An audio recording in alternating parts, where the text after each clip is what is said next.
All, I hope you are doing good. तो आप सभी को हैप्पी महाशिवरात्रि। महाशिवरात्रि की आप लोग को ढेर सारी बधाई और हम सब की तरफ से महादेव को और पार्वती जी को बहुत बहुत शादी की शुभकामनाएं। तो हम लोग तो बस एक छोटे से बच्चे उनके सामने हैं, तो हम लोग यही चाहेंगे कि हमारे जो माता पिता हैं उनको देखकर हम लोग सीखें। और शिव पार्वती का प्रतिरूप ही होते हैं हर पति पत्नी। तो हर पति पत्नी को उनके जैसा आचरण लेना चाहिए, उनके जैसा समझना चाहिए कि विवाह एक पवित्र बंधन होता है और कैसे एक दूसरे का सम्मान किया जाता है। तो बस इसी चीज़ के साथ, और भोले शंकर बहुत भोले हैं, बहुत भोले हैं। आप अगर उनसे सच्चे दिल से कुछ भी मांगते हैं तो वो आपको ज़रूर पूरा करते हैं। तो बताइएगा आप लोग कैसे पूजा कर रहे हैं। और हम लोग का जैसे एग्ज़ाम है, समझ ही रहे हैं, तो थोड़ा सा एग्ज़ाम को भी इसमें इनपुट करेंगे कि भगवान हम लोग का एग्ज़ाम भी अच्छे से निकल जाए और हम लोग जो भी अपने लाइफ में करना चाहते हैं अच्छा वो हम लोग कर सकें और हम लोग अपने हस्बैंड को, अपने फैमिली को प्राउड फील कराएं। तो बस यही सब कुछ एक मोटिवेशनल बात मैं आप लोगों से शेयर कर रही हूँ। और मैं बताऊँगी कि शंकर भगवान से मैं बहुत क्लोज़ हूँ, बहुत ज़्यादा क्लोज़ हूँ, क्योंकि जब से मैं होश संभाली हूँ तब से मैं जो भी बोलना है मैं शंकर जी को और बजरंगबली को। तो इस तरह से है। तो खैर अपने एक्सपीरियंस को मैं बाद में शेयर करूँगी, लेकिन इतना जान लीजिए कि मेरी जो शादी हुई है वो शंकर जी के कारण ही शादी हुई है और बहुत पावरफुल चमत्कार हुआ है। तो ये सब मैं शेयर करूँगी। तो चलिए अभी मैं पूजा करने जा रही हूँ। अभी थोड़ा सा पूजा करके उठी हूँ, थोड़ा सा इन द सेंस की थोड़ा तैयारी करके उठी हूँ और इसके बाद मैं अच्छे से पूजा करूँगी। तो हो सकेगा तो मैं शेयर करूँगी, अदरवाइज नहीं कर पाऊँगी तो नहीं कर पाऊँगी। उसके बाद देखती हूँ मंदिर जाऊँगी। तो इस ब्लॉग में एंड तक बने रहिएगा।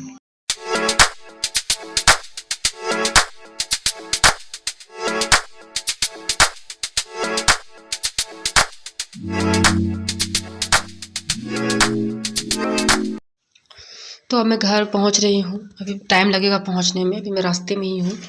और देखिए ये हाथ पकड़ के चलना नहीं चाहती है, इसका मन रहता है कि हाथ छोड़ के चले।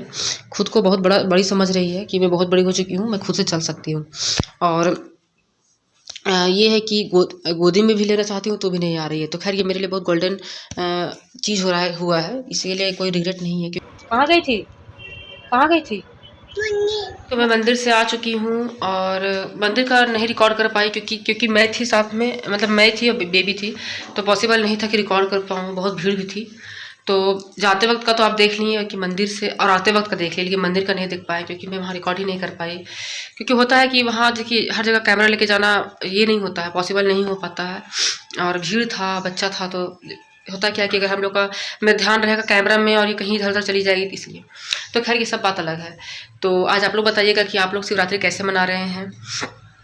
तो कोशिश करूँगी कि मैं बिल्कुल अच्छे तरीके से फास्टिंग रखने की कोशिश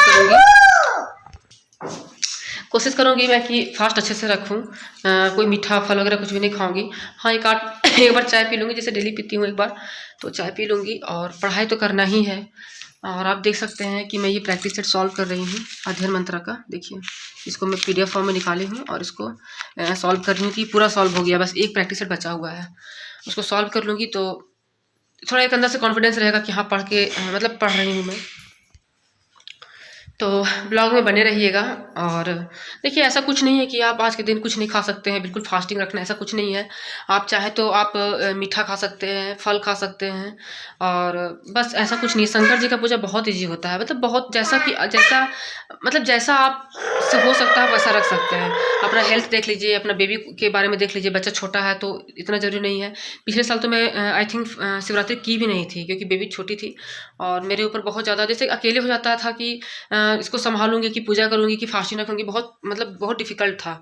तो मैं आई थिंक पिछले साल नहीं की थी पूजा, याद नहीं अच्छे से, लेकिन मैं पूजा नहीं की थी। तो अपना देख लीजिए कि आपको कैसा है, उसके अनुसार से ही किया कीजिए। तो अब हम लोग का रियलिटी है उसमें हम लोग आ जाते हैं कि हम लोग को याद रखना चाहिए कि हम लोग अभी एग्ज़ाम बाकी है। तो सबसे पहले मैं अपने आप को थोड़ा चेंज कर ली हूँ क्योंकि मेरा आदत नहीं है उतना हैवी उतना हैवी रहना। तो सबसे पहले थोड़ा सा मेरा जो रेगुलर आदत है मैं इसी तरह से रहती हूँ। इससे क्या होता है कि देखिए ज़्यादा आप अगर सजते संवरते हैं तो आपका माइंड जो वो डाइवर्ट होता है। तो और ये मेरा शुरू से ही आदत नहीं है ज़्यादा सजने संवरने का, कुछ भी नहीं। मैं इतना रहना चाहती हूँ कि जितना रहना चाहिए उतना ही रहती हूँ मैं। तो बस यही है कि और अभी मैं कुछ एक्ट्स को पढ़ रही हूँ। वो क्या एक्ट पढ़ रही हूँ मैं आगे ब्लॉग में डिस्कस करूँगी। ये बहुत इंपॉर्टेंट है और ये समझिए लास्ट एग्ज़ाम में ये हो सकता है पूछा जा सकता है। जो अभी बहुत सारे एक्ट जो पूछे जा रहे हैं तो उसके अनुसार से कुछ एक्ट्स हैं जो मैं आपको अभी आगे वाले ब्लॉग में करूँगी। और ये मैं कल ही इसको मैं नोट डाउन की हूँ शाम में। तो थोड़ा सा मैं कल पढ़ी थी और अभी रिवाइज़ कर रही हूँ। तो आज मैं कम से कम इसमें 1 घंटा अपना टाइम देने वाली हूँ, क्योंकि एक्ट क्या होता है ना कि जल्दी याद होता भी नहीं है और याद रहता है तो डेट में मिस्टेक हो जाता है। तो डेट को अच्छे से याद करूँगी। कोशिश कीजिए कि कुछ डेट ऐसे को याद कीजिए, जैसे किसी का बर्थडे है तो उसको आगे पीछे करके याद कीजिए, तो इस तरह से डेट आपका याद रह जाएगा। तो जैसे किसी का डेट ऑफ बर्थ नहीं, जैसे ईयर ऑफ बर्थ जो होता है उसका किसी का फैमिली में है तो उसका आगे पीछे करके अपना एक ट्रिक बनाइए और उस तरह से याद कीजिए, क्योंकि याद तो करना ही है, चाहे आप जैसे याद कीजिए, याद तो करना ही होगा। तो जो मेरा प्रैक्टिस सेट है इसको मैं सॉल्व कर रही हूँ। बस एक सेट बचा हुआ है, ये कंप्लीट हो जाएगा। ठीक है, तो इसमें से मैं कुछ इंपॉर्टेंट एक्ट लिखी हूँ, तो कोशिश कीजिए ये जो जैसे कि नए जो अपडेट आ रहे हैं चैनल से, तो ये बहुत इंपॉर्टेंट है। तो आप इसको ध्यान से सुनिएगा, मैं एक बार डिस्कस करती हूँ, ठीक है, बता देती हूँ, ताकि ये ब्लॉग आप देख रहे हैं तो इसे भी आप कुछ सीख के जाइएगा। क्योंकि अभी टाइम है नहीं कि मैं बर्तन कैसे धोती हूँ, मैनेज कैसे करती हूँ, ये सब का अभी टाइम नहीं है कि आप लोग अभी देखने आइएगा कि अच्छा बेबी को संभालते हुए मैं कैसे पढ़ती हूँ। इसके लिए आप बहुत पहले देख चुके हैं और बाद में इन फ्यूचर देखेंगे। अभी टाइम है कि क्या क्या इंपॉर्टेंट हम लोग को पढ़ लेना चाहिए। अगर अभी तक आपका एग्जाम नहीं हुआ है और इस ब्लॉग को आप देख रहे हैं तो ये एक्ट आपके लिए इंपॉर्टेंट है, ध्यान से सुन लीजिएगा। या आप देखिएगा कि आपके पास जो नोट्स है, जो भी मटेरियल आपके पास है, ये है आपके पास कि नहीं। तो मैं पढ़ती हूँ, हिंदी में थोड़ा शुद्ध हिंदी में भी होगा, तो देख लीजिए, इंग्लिश में भी होगा। भारतीय पागल अधिनियम एक्ट है, ठीक है, तो ये 1912 में आया था।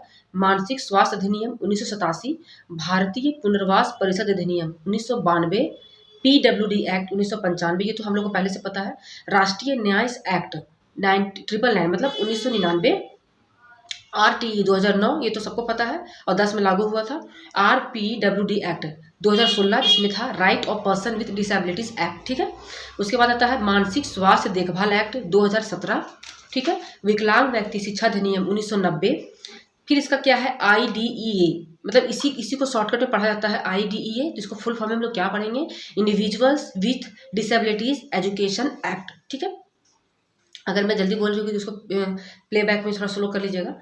फिर आता है UNCRPD 2006, विकलांग व्यक्तियों के अधिकारों पर संयुक्त राष्ट्र अभिसमय, ठीक है। NHMP 1982, MHCA 7 अप्रैल 2017, RPTA 28 दिसंबर 2016, UNCRPD 13 दिसंबर 2006, ठीक है। ये था एक्ट, ये एक्ट था। अब इसका जैसे कि UNIPD का थीम क्या था, ठीक है, तो transformative solution for inclusive development, the role of innovation in fuelling on accessible and equitable world, ठीक है। फिर एक है international day of person with disabilities 3 December 2022। तो ये कुछ एक्ट हैं, इसके बाद जरूर पढ़ लीजिएगा, इसमें से जो आपको याद रह जाएगा वही बहुत है। कम से कम इसको इतना ध्यान से देखिएगा कि आपको वहाँ क्वेश्चन देखने के बाद याद आ जाए, ठीक है। रटना इंपॉर्टेंट नहीं है। और मैं इसको तो वीडियो में डाल ही दूंगी, आप इसको अगर लिखना चाहें तो लिख भी सकते हैं, ज़्यादा है नहीं। और अभी मैं कुछ और भी इसमें इंक्लूड करने वाली हूँ, तो अगर वैसा हो जाएगा तो फिर मैं नेक्स्ट ब्लॉग में बता दूंगी।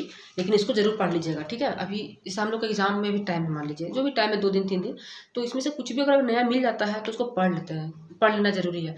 क्योंकि जो एग्जाम हो रहा है तो इसे बहुत एक तरह से बहुत चैलेंजिंग है, ठीक है। मान लीजिए कि हम लोग जो पढ़ रहे थे, सपोज दैट पूछ चुका है, तो फिर एक हम लोग के लिए ये हो जाएगा, चैलेंजिंग हो जाएगा कि अब क्या पूछने वाला है। तो अगर कुछ नया मिलता है तो उसको थोड़ा सा पढ़ लीजिए, ठीक है, ताकि आपके लिए रिग्रेट ना रह जाए कि आप नहीं पढ़े थे। तो बस यही कुछ बात थी जो मैं सोची थी डिस्कस करूँगी।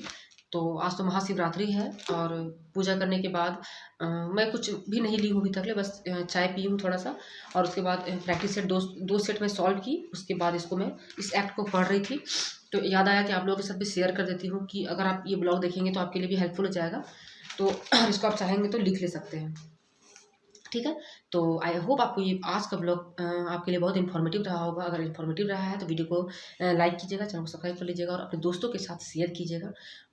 चलिए मिलूंगी नए वीडियो के साथ। कमेंट जरूर कीजिएगा कि आपकी तैयारी कैसे चल रही है, और आप सभी लोग ओम नमः शिवाय जरूर लिखिएगा आज के मेरे चैनल में, आज के मेरे वीडियो में, ठीक है। तो मिलूंगी नए वीडियो के साथ, तब तक के लिए बाय। नहीं करो।